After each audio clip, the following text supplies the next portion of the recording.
La Indulgencia de los Filipinos, ang sanaysay na isinulat ni Rizal upang maging tugon sa pagbabansag sa mga Pilipino na tamad, na ayon kay Rizal ay may katotohanan.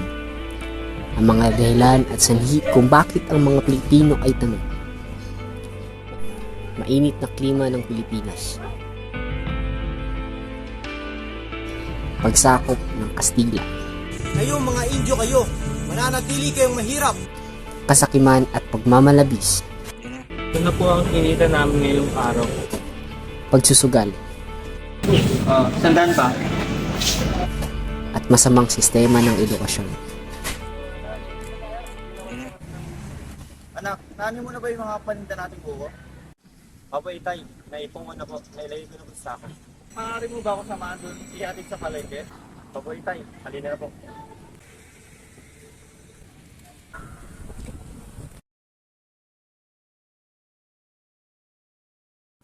Nak, sandali lang, pahinga muna tayo. Masyadong malayo na yung nalakad natin. Oo nga po Itay, nakakatamad. Sobrang init ng araw.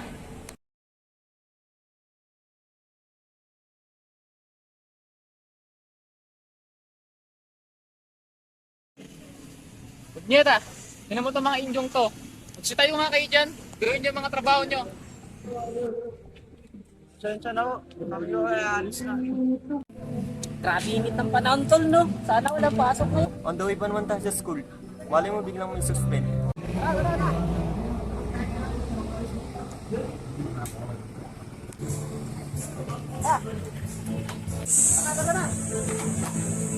Nasuspendihin ang in-person classes at mag-distance learning muna sakaling kailanganin sa kasagsagan ng mainit na panahon. Uy, may suspension, wala daw pasok. Yun o, ano? Tara, ML lang muna tayo sa bahay.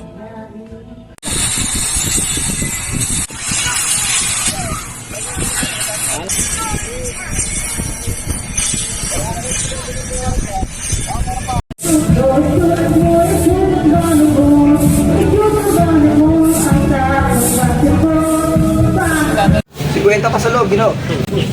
Sandaan pa?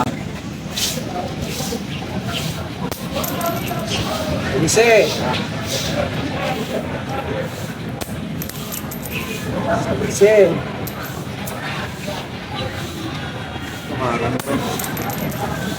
Yo! Gino! Oo maingin pero mayroon pa akong dapat gawin. Gino! Baka ka naman pala ng iyong trabaho. Baka gusto mong sumama sa akin ng makilaro.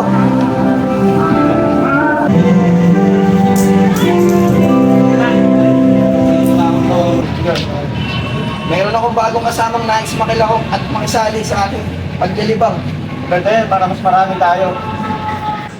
Kaibigan, nais mong maglabas ng salapi upang makasali ka sa laro. Oy, sandaan pa. Okay. Oh, teka lang. Tira. Salise, salise. Salise.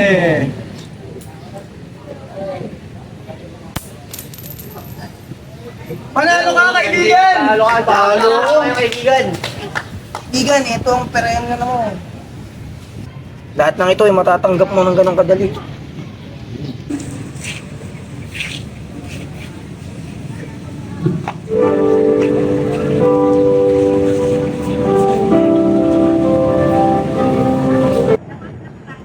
Kaya pakasyon si Kwenta. Yung number mo, 0956 44 80 70 45.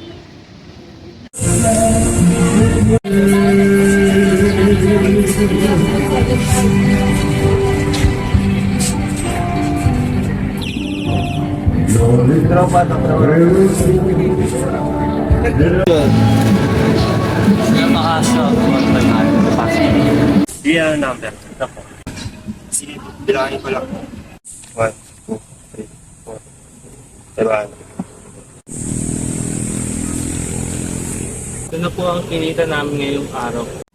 Nakikita sa Biblia ang itinuturo ng simbahang Kristiyano, ngayong mga Indio kayo, mananatili kayong mahirap. Gayun pa man, magiging labastangan kayo na may kalulugdan ng ating Ama at mapupunta sa kalangitan kapag kayo'y namatay na. Sana ho, huwag niyo kami paglalapitan. Anak, araw pala ng pagkolekta ngayon ng buwis. Oo nga, Itay. Huli na tayo. Halika na. Bilisan natin. Yari tayo. Kayo, bakit ngayon lang kayo? Umira kayo dito at magsilod.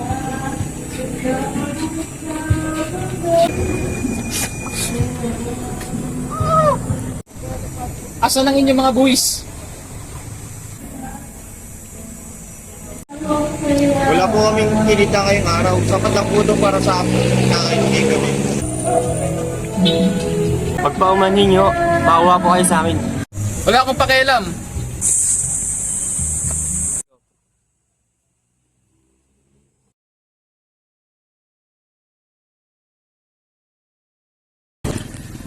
Video box na yun. Muntik na ako mag-graduate doon ah. Simula baby pa ako, nandun na yun. Kaya presidente na yung nagdaan. Hindi pa rin kayo napaayos yan.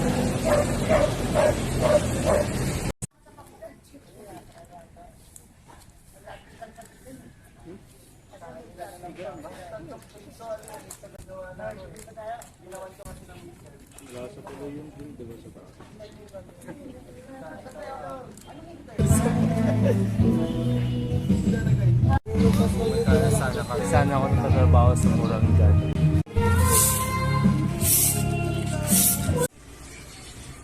Yun, buti nakuha ko yung akis na assignment ng classmate. Kopyahin ko na lang to, walang kahirap-hirap. Basic. Nakakalungkot isipin. Napakarami nang nabago sa mundo. Teknolohiya. Isa sa dahilan kung bakit nakahiga ka. Madaming Pilipino na ang nagiging tamad dahil sa umiiral na init sa ating syudad. Tila hindi na kinakaya pagdampi sa may balat, kaya mas pinili na sa katamaran magbabad. Maghapon lang nakahiga, nakatingin lang sa may taas, nag-aantay biyaya kung paano sila sa kahirapan makakalabas. Kasi dami mga Pilipino gustong matama sa pagkalago, subalit di nila inisip kung paano sila makakatayo. Kinalakitaan lang kung sapat kinikitang halaga, ngunit bakit tila nag-iba, naging alipin na ng pera, kaya ngayon tila ay nag-iba. Simula nung sinubukan mo ang masamang gawain, doon nagpakalulong hanggang sa walang makain. Umasa ka ang balang araw maging milyonaryo sa laro kung saan lamang ang pagiging talo. Saka napagtanto na dapat di mo ginawa to.